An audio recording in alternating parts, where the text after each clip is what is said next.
Yes, I was not very happy that I had to pick up after Pamela and Sydney, so you'll have to forgive me if it's not quite the same level. But I have to talk about what happens when we go from the single species world to the species world where you have more than one species in your ecosystem. Well, just to begin with, the MSY is about managing fish stocks to get the highest possible yield. And when it was developed, as Pamela says, it's difficult enough in a single species world. Maybe there's no need to actually make it more difficult by putting it into a multi-species world. But the reality is that fish stocks do not exist in isolation. So what can you actually do in these cases? Can you actually still get maximum yield of them? First of all, this is a thing that we've discussed very much in the multi-species assessment working group that I'm chairing. It is what happens actually when you increase fishing mortality, what happens to your FMSY.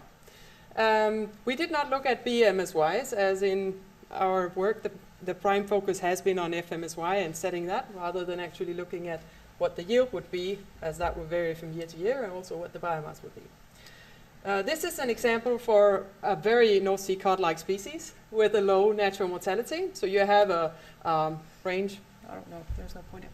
Over here you have the start of the curve where you increase your yield as fishing mortality increases. Then you get what we call growth over fishing. So you fish a little too much, the yield begins to decrease.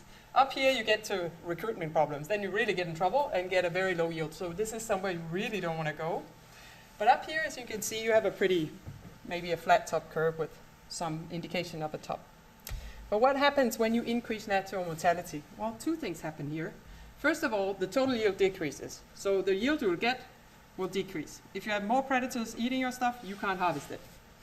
The other thing that happens, which is perhaps not so easy to see, is that the top point of the curve, the fishing mortality, which gives you the top point of the curve, moves to this side. So you get a higher fishing mortality, which is FMSY. But you also get another effect. So over here, you get a move of the point that you really didn't want to go to, the point where you get recruitment failure. That also narrows. So all in together, you get a much narrower range of the plateau thing that Sydney talked about. So here you have a really wide plateau. On the purple one, the plateau becomes much narrower. Yes, so to see what happens, well, you actually get lower yields, so more natural mortality, lower yields. You get higher max points of the curve. You get a lower, this level here, the place you don't want to go. And you also get a smaller range of the fishing mortalities that will give you something close to MSY. So you're contracting your region there. So what does it mean to MSY management compared to the single species?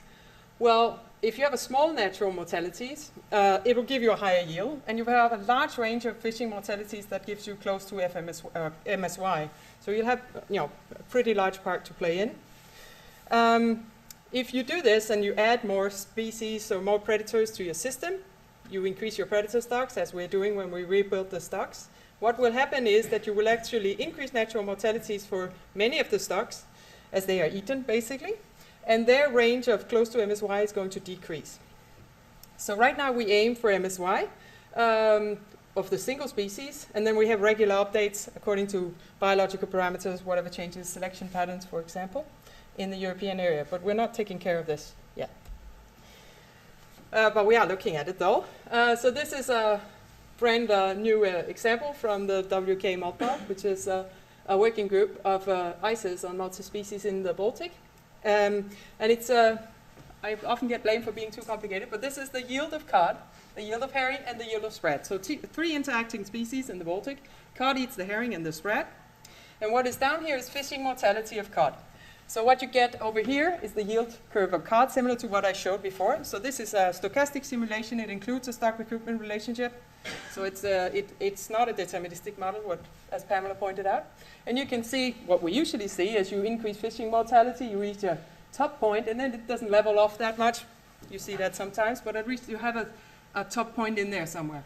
But you also see that over here, the range of yields you can get for herring is actually changing a lot. So when you increase fishing mortality on cod, which would eat the herring, you remove the predators, and you can actually take a much larger yield out of this species without any changes to the fishing mortality on them. And the same thing for sprat.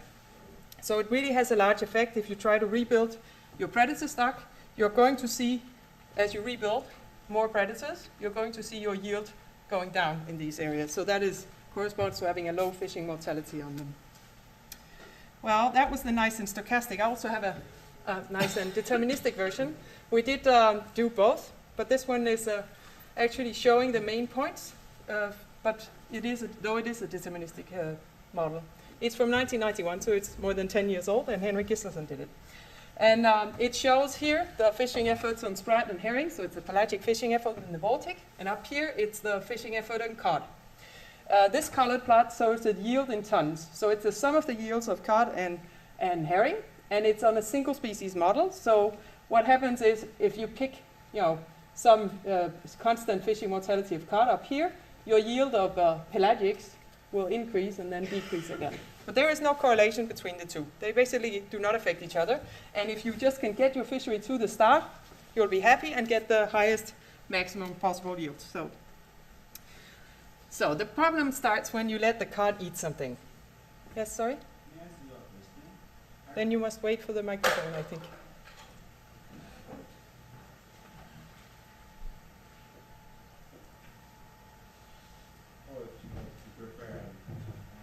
You can, yes, if you will wait, it's okay to have it. Are you applying constant fishing mortality?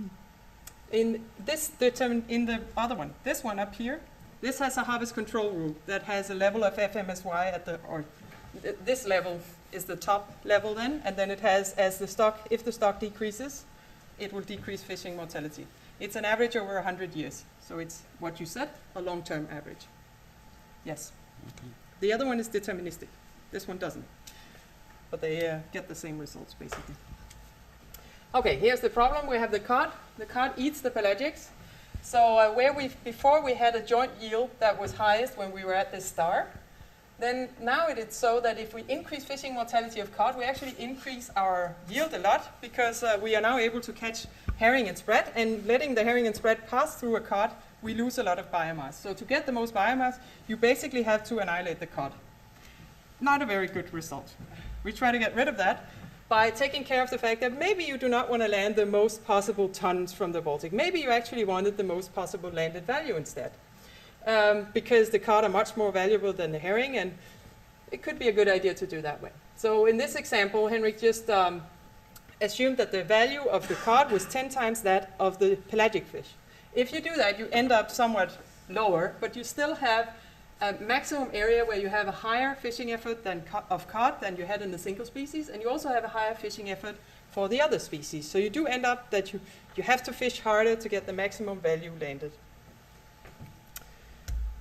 Yes, so that was the one problem we have, but there are more problems of the same kind, because there's also the issue of the species being caught in the same fisheries. So this is, I've showed this to managers and they don't like it. They say, how can you manage this? This is the catch compositions of 52 fleets in the North Sea which catch North Sea cod. So the black is the cod and the other ones are other species. So we basically have a lot of fleets with a very different catch composition, but as you can see, though some of them are pretty good at catching cod, the majority of them catch cod together with something else. And what happens then? Can you actually get the MSY of these fish in the mixed fisheries at the same time? This was the cod curve from before. If you have an MSY, that's fine. Let's add two other species. They catch a lot in the same fishery. So that's haddock and saithe in there. And as you can see, they don't have the maximum at the same point. So you can't actually fish these three stocks.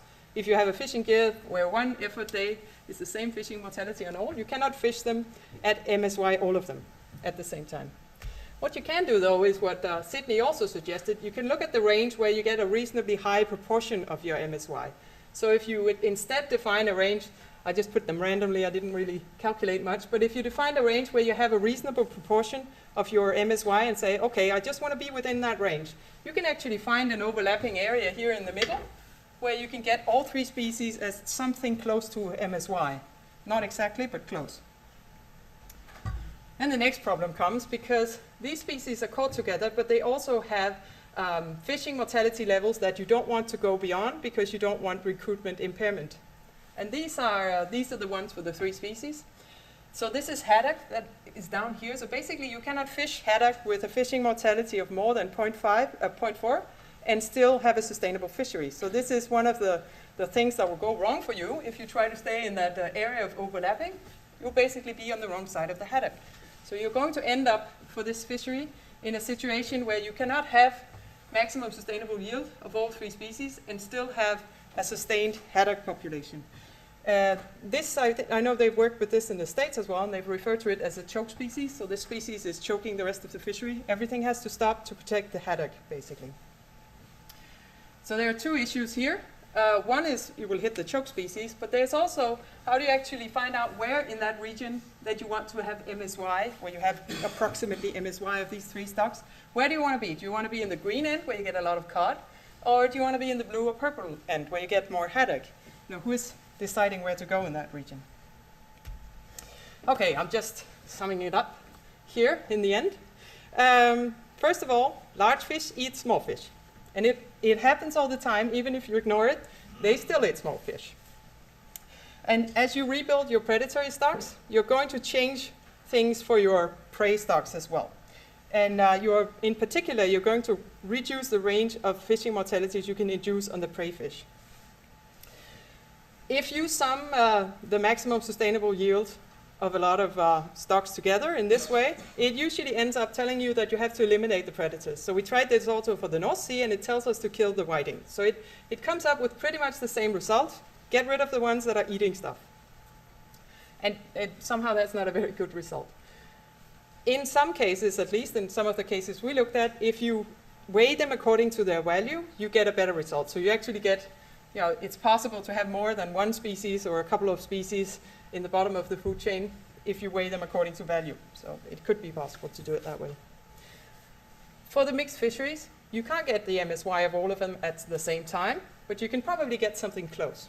But for the two cases in common is that you can pretend that this doesn't exist, but it'll cost someone anyway. So if you pretend that there's no interaction between predatory fish and prey fish, which is currently the way we're going for the Baltic, in spite of the knowledge, you will have a situation where you're rebuilding the cod stock and you're making a large impact on the prey stocks, but it's not really an open decision. It's just something that happens along the way because you manage them separately. So it's just that at some point you will have to trade these things off against each other, and even if you don't make the trade-off, you are still making it implicitly. So, well, thank you.